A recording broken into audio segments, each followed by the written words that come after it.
Again, I'm Tom Abrams. Thanks for joining us tonight at 9. We start with a historic acquittal of Texas Attorney General Ken Paxton, found not guilty on all 16 corruption charges. We have every angle of the decision and the aftermath covered tonight, and we begin with reaction from one of Paxton's attorneys. ABC 13 reporter Shannon Ryan has the interview you'll see only on 13. Paxton is now reinstated as the state's attorney general. In an exclusive one-on-one interview, his own attorney, Dan Cogdell, told us he'll be back in office come Monday. I will now sign the final judgment. Texas Attorney General Ken Paxton acquitted by the Senate of all 16 articles of impeachment. 4 suspended articles were dismissed. The court of impeachment is hereby dissolved. An outcome surprising to even Paxton's own legal team. I was nervous as a long-tailed cat in a room full of rocking chairs. 16 articles, you throw enough spaghetti on the wall, you're afraid one of them is going to stick. Republican Senator Bob Hall voted against impeachment, criticizing the way the trial was conducted. Still, he declined to say Paxton is innocent. In the West, they had an old saying, hang a man by the wrong rope, and it's a wrong hanging, even if he did steal the cattle. So do you think he stole the cattle? It's not an issue. That's not the issue. Just 2 Republicans voted for impeachment. Robert Nichols of East Texas and Kelly Hancock of Fort Worth. Due to redistricting, neither's up for re-election until 2026. If you were in a similar position, would your vote have been different? No, my vote was very consistent to even start the opening of the trial. There were 6 of us that voted against all the pretrial motions. Why we did that was because the House did not take witness testimony under oath.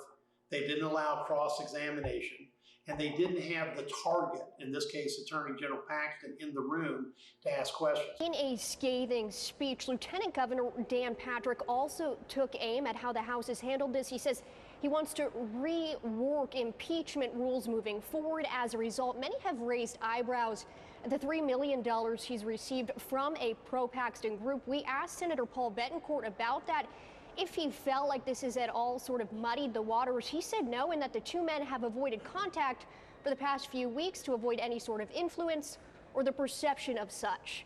At the Texas State Capitol, Shannon Ryan, ABC 13 Eyewitness News. And in the minutes after the acquittal, we also spoke with State Senator Carol Alvarado. She's a Houston Democrat who voted to convict on the most serious charges. Alvarado told us deliberations ended around 7 o'clock Friday night and that senators were finished with their discussions, but that they decided to sleep on it and cast their votes Saturday morning. She also said she believes political pressure played a role. You kind of had an idea of where people were, and I'd say in the last maybe 48 hours, things started to take a turn. Are you suggesting then that up until the last couple of days, there may have been votes to convict on at least one of the charges, and that as you got closer to the end, and there may have been a public pressure campaign, that some of those votes flipped? That's the way it appeared to me, Tom. I don't, have a tally sheet or, have a list of names, but I came to that conclusion. Yeah. But State Senator Paul Bettencourt, a Republican from Houston who voted to acquit on every charge, says the reason the majority did not convict was because the case presented was not convincing enough. He believes the House rushed to impeachment and failed to build a compelling case based in facts and not hearsay. In fact, Lieutenant Governor Dan Patrick called for a change to the law mandating a higher bar. For the House impeachment team, members cannot comprehend that senators acquitted Ken Paxton. They believe the evidence showed he was guilty and he's a corrupt politician. ABC 13's Nick Notario has reaction from them and asked if they wish they had done something different.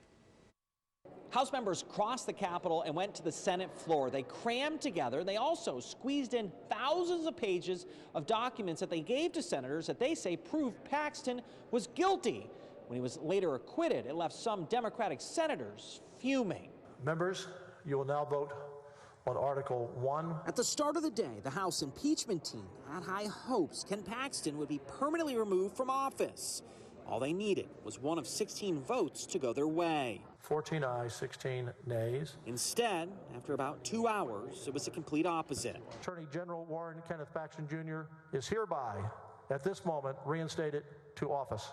An outcome that left the House impeachment team in disbelief. Tell me, how you dismiss that evidence as a public and as a public official at a moment in time where this proves the hyper-partisan nature that I believe, and so does Chairman Murr, Texans are desperate for us to walk away from. Days before the trial ended, President Donald Trump posted about the trial on social media.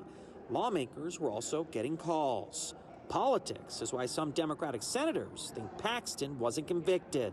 That is the absolute truth. That is the sad and absolute truth, because Ken Paxton is a crook. Prosecutors say Paxton abused the office to help political donor Nate Paul. By helping with an investigation into his business, prosecutors allege Paxton got work done in his home and his mistress got a job. Republicans sought to save their rather than do the right thing here. And the right thing is to convict a man that has stolen public money. The House impeachment team was asked if they wish they did something differently. They weren't allowed to call Paxton to the stand. His mistress was deemed unavailable because sources told ABC 13 she planned to plead the Fifth. As a prosecutor, I am not allowed to call somebody who wants to assert their Fifth Amendment right. Lieutenant Governor Dan Patrick says he wants changes to how the House can impeach future lawmakers, something House members disagree with. The Board of Managers presented overwhelming evidence that Ken Paxton is the most corrupt politician in the state of Texas at this time. Which is why they're still trying to understand how their high hopes ended in acquittal. Nick Notori, ABC 13 Eyewitness News.